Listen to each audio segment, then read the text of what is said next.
एक छोटी सी बात अगर आप ध्यान में रखेंगे तो आप हमेशा जीवन में खुश भी रहेंगे और सफलताएं भी आपको मिलती जाएगी। कहने का मतलब है कि अगर किसी को दान लेना होता है तो कैसे कहते हैं कि भाई भगवान के नाम पर कुछ दे दो, अल्लाह के नाम पर कुछ दे दो। हम दे देते हैं, इसलिए दे देते हैं क्योंकि हम डर जाते हैं कि अगर हमने नहीं दिया तो शायद हमें नुकसान हो जाएगा।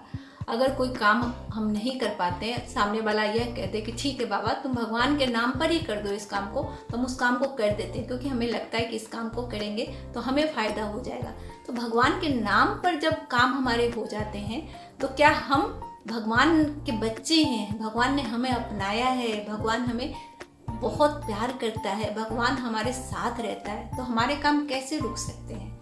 हमारा हर काम हुआ ही पड़ा हुआ है, मतलब हमारा हर काम हुआ ही पड़ा है, ऐसा हमें सोचना है। तो हमें कभी भी हार नहीं होगी, हमेशा हम विजेता बनकर आगे चलते चले जाएंगे, हम सफलता मूर्त बन जाएंगे। भगवान ऐसा कहते हैं कि बच्चे मैं तुम्हारा पिता हूँ, जब मेरे नाम पे काम हो जाता है तो मैं तो तुम्हारे साथ हूँ।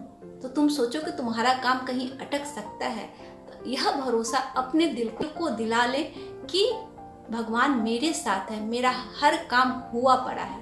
आपका कोई भी काम रुक नहीं सकता है, कभी नहीं रुक सकता है। यह मैंने भी महसूस किया है कि कोई भी काम नहीं रुकता है। अगर भगवान को हम साथ रखते हैं, अपने दिल में बसा लेते तो कभी कोई काम रुक ही नहीं सकता है। तो भगवान के नाम पर जब काम हो सकता है तो भगवान साथ है तो काम कैसे नहीं हो सकता है। तो हमेशा सोचे मैं सफलता मूर्त आत्मा हूँ, सफलता मेरी नहीं होगी तो किसकी होगी। इस नशे में रहेंगे तो आपका काम कभी नहीं रुकेगा।